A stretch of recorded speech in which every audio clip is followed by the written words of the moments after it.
Bonjour, c'est Gilles du site boursicoté.com. Voici l'analyse technique du CAC 40 pour cette journée du lundi 17 février 2014. Avec aujourd'hui une séance sans grand relief puisque est par un jour férié aux États-Unis, donc peu de volatilité, notamment en deuxième partie de séance. Malgré tout, nous avons connu une ouverture sur un gap haussier et puis un nouveau plus haut annuel qui s'inscrit à 4352,54 en tout début de séance pour finalement clôturer à 4335,17, donc créant une perte de 0,11%, un peu quasiment 5 points de perdu par rapport au cours de vendredi. Donc autant dire pas grand chose de mieux, bon, si ce n'est un nouveau point haut annuel qui reste anecdotique. Par contre, ce que l'on peut constater, c'est qu'il y a quand même une attaque ici baissière de cette zone de support. Alors, support oblique qui est très dynamique, certes, mais qui définit bien la tendance actuelle. Du point de vue des indicateurs, nous avons une stabilisation du RSI et du stochastique. Donc, pour ce qui est du stochastique qui se trouve en zone de surachat. Du point de vue du MACD, on est toujours en dynamique haussière, et puis sur ces volumes ici qui s'inscrivent en baisse, enfin sur des volumes qui s'inscrivent lors d'une séance de baisse, nous avons une baisse significative des volumes, alors qui est plus due à un manque d'investisseurs, et notamment dû au jour férié aux US, donc à Wall Street, plutôt qu'à un manque réel d'intérêt de la part des investisseurs. Donc ici, à prendre avec des pincettes, cette baisse des volumes sur un affaiblissement. Toujours est-il qu'on n'a pas une augmentation, donc ici on ne pourra pas pour l'instant parler de cassure significative. On reste quand même vigilant, on est quand même ici sur un signal, donc sur un début de signal de tendance baissière, tant plus que si on veut préserver le trend, donc là c'est assez intéressant, il va falloir ouvrir très haut demain, puisque nous avons ici une zone qui nous donne un point d'intersection à 4367 points.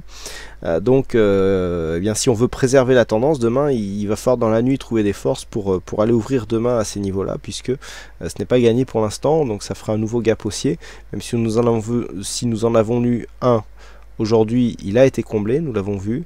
Donc maintenant à voir si nous aurons la force d'avoir un autre gap demain. Il faudra bien l'observer. Du point de vue de la volatilité, on s'inscrit toujours en baisse, donc ce qui favorise plutôt les phases de tendance haussière. Donc bon, à part le fait que nous ayons ici une phase de baisse, mais elle intervient alors que nous étions sur 9 séances de hausse consécutives, commencer à voir sortir des statistiques sur le fait que ces 9 séances de hausse devraient nous donner statistiquement une séance de baisse. Bon ben voilà, c'est fait. Maintenant, est-ce que ça change beaucoup de choses d'un point de vue graphique? Non, puisque nous avons ici une cassure de cette zone de support, cassure qui se fait vraiment sur le fil. On a un niveau qui vient clôturer sur cette zone, on est dans l'épaisseur du trait, donc il faudra vraiment attendre demain. Alors demain, si on reste ici dans des zones de cotation telles qu'elles sont au niveau de cette bougie, on va se retrouver à l'extérieur de cette zone d'évolution ici, qui se trouvait donc plutôt au-dessus, voire à gauche, tout dépend comment on se place de cette zone de support.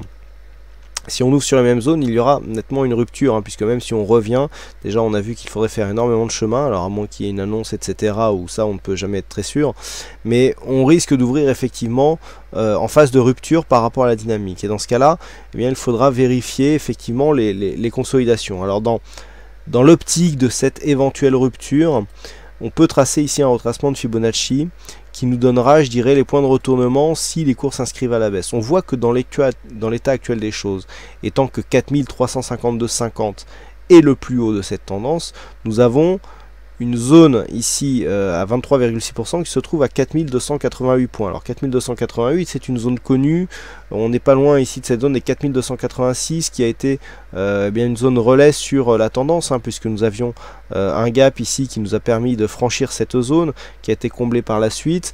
Nous voyons que le retracement de 23,6 ici correspond au plus bas de cette bougie du 12 février. Donc on a ici une zone significative, c'est quasiment la même zone qu'on aurait pu donner pour vraiment confirmer l'affaiblissement de la tendance. Et donc c'est cette zone qu'il faudrait surveiller demain dans le cas d'une cassure et donc d'un début de phase de consolidation.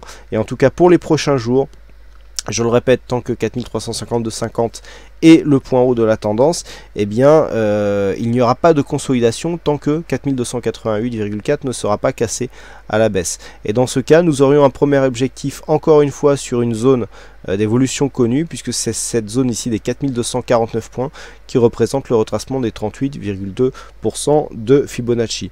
Donc pour l'instant on s'arrêtera là, ça m'étonnerait quand même qu'on vienne taper demain les retracements 50-61-8, mais bon, c'est toujours bien de les avoir au cas où, rien n'est jamais impossible.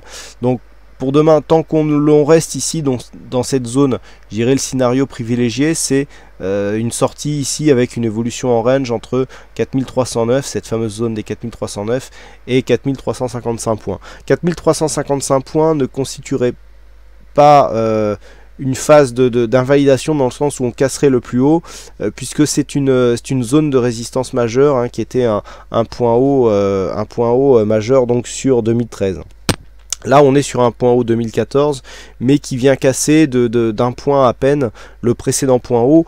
Donc on est ici sur une zone, quoi qu'il en soit, de résistance, hein. On a en quelques semaines 3 points hauts qui se sont inscrits ici dans 5 points, entre 4350 et 55. Donc on devrait ici avoir des réactions. Donc dans ce cadre là, par le fait de ce manque ici de dynamique, on peut attendre une évolution en range entre 4309 et 4355. Sous 4309, donc on commencera à observer ici dans cette zone, eh bien, une possible cassure des 4288 points, et sur rupture des 4288 points, on rentre dans le scénario de consolidation. Naturellement, une cassure en force des 4255 nous donnerait un signal de continuité haussière. Voilà donc ce que l'on peut dire sur cette analyse technique. Alors aujourd'hui donc il y avait une session fixing et c'est Bono qui gagne sur cette session. Bravo à toi donc Bono.